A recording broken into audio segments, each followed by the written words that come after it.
Hello नमस्कार मैं हमारे चैनल में आपका स्वागत। हम आपको बहुत ही महत्वपूर्ण जानकारी देने वाले हैं अतिथि शिक्षकों के नियमितीकरण को लेकर। अतिथि शिक्षक सरकार से एक ही मांग कर रहे हैं कि इनका भविष्य सुरक्षित किया जाए, इनके लिए पद स्थायी किया जाए, इनका पद रिक्त न माना जाए। क्योंकि ट्रांसफ़र प्रमोशन से जो भी शिक्षक आते तो अतिथि शिक्षक को हटा दिया जाता है। हर साल अतिथि शिक्षकों की सेवा समाप्त कर दी जाती है, तो अतिथि शिक्षकों का जीवन अनिश्चित है। ठीक है, तो सरकार से मांग कर रहे हैं कि इनका नियमितीकरण किया जाए, इनकी विभागीय परीक्षा लेकर इनको नियमित किया जाए। जिस तरह से नियमित शिक्षकों को वेतन मिलता है, इस तरह से अतिथि शिक्षकों को वेतन दिया जाए और एक सम्मानजनक वेतन दिया जाए। तो बहुत ही महत्वपूर्ण खबर है, जिसके संबंध में पूरी विस्तार से मैं जानकारी देने वाला हूँ। क्या कहना है अतिथि शिक्षकों का, मीडिया के सामने चर्चा की अतिथि शिक्षकों ने, सरकार से क्या मांग है। आप वीडियो में बने रहे, वीडियो पूरा देखें। वीडियो अच्छा लगे तो आप लाइक जरूर करें और चैनल को सब्सक्राइब जरूर करने से न्यू अपडेट पाने के लिए। मीडिया के सामने अतिथि शिक्षकों ने क्या कहा है, सरकार के सामने क्या मांग रखी है, आप वीडियो में बने रहें, वीडियो पूरा जरूर देखें। दो तरह की यार्डस्टिक्स आप कैसे अपना सकते हैं। जिन स्कूल में आप पढ़ा रहे हैं, एक रेगुलर शिक्षक है जिसको आप बहुत ही अच्छी सैलरी देते हैं। दूसरी तरफ एक अतिथि शिक्षक है, गेस्ट टीचर है, जिसको आप बहुत कम पेमेंट देते हैं और उसको अपने फ्यूचर का पता नहीं।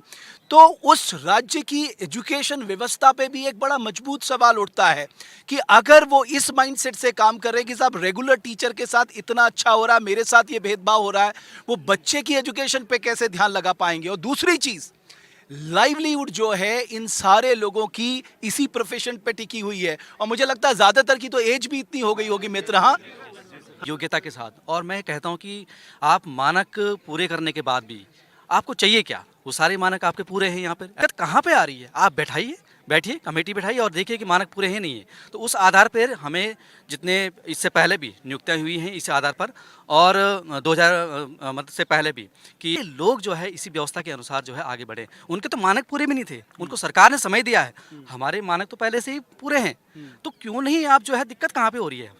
तो इस तरह की जो है समस्या नहीं होनी चाहिए। और तदर्थ जब मैं कह रहा हूं कि शिक्षक संगठन से अगर कोई उन्होंने क्वेश्चन किया था, उन्होंने कोई बात अपना रखी थी, ऑब्जर्वेशन रखा था, आपको और उनको आमने सामने बैठा देते, एक सोल्यूशन निकालना होता। हाँ बिल्कुल, ये रास्ता निकाला जा सकता है। बिल्कुल सर, टेबल टॉक होनी चाहिए, क्योंकि वो भी नहीं चाहेंगे आपका फ्यूचर अंधकार में रहे। बिल्कुल बिल्कुल, वो भी हमारे बीच के हैं, हमारे बड़े भाई हैं। अगर जो वो भी मिल करके बात करते हैं तो हमें टेबल टॉक कर लेनी चाहिए, और टेबल टॉक के माध्यम से हमारे भी जो मसले हैं वो सुलझ सकते हैं, और सरकार को और अधिकारियों को भी वो विशेष परिस्थिति और हमारे जो वास्तविक रिजल्ट है वो धरातल पे है। हमारे विद्यार्थियों से जाके पूछिए, वो हमारा रिजल्ट देंगे कि अतिथि शिक्षक क्या करता है। हर इस राज्य में तो मैं देखता हूँ शिक्षकों पे ही सारा माजरा टिका हुआ है, बच्चों की तो बात ही नहीं हो पा रही है अभी। बिल्कुल सर, इससे पहले भी हम प्राइवेट स्कूलों से, अच्छे विद्यालयों से आए हैं।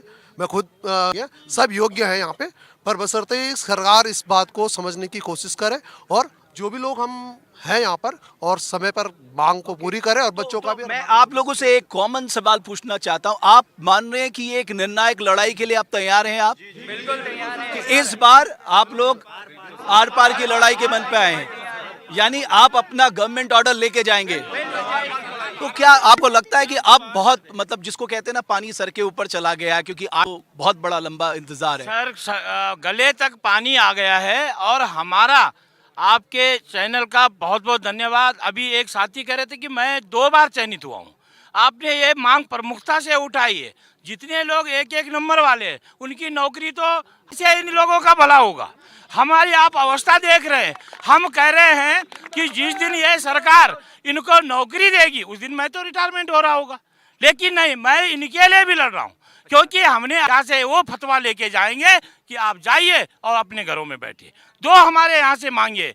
हम ऐसे मानने वाले लोग नहीं है, क्योंकि हमारी जो व्यवस्था थी वो, और उसमें बिल्कुल विधिवत मेरिट लगी। वहाँ के जो जो नियम कानून होते हैं उसके अनुसार नियुक्तियाँ हुई। पहली प्राथमिकता इन लोगों ने, हम लोगों ने पूरे प्रदेश के उन दूर दराज इलाकों में अपनी सेवाएं दी, जहां आज तक कोई शिक्षक या कोई साथी जाने के लिए तैयार नहीं था। मनरेगा की जो दिहाड़ी है वो 457 रुपए।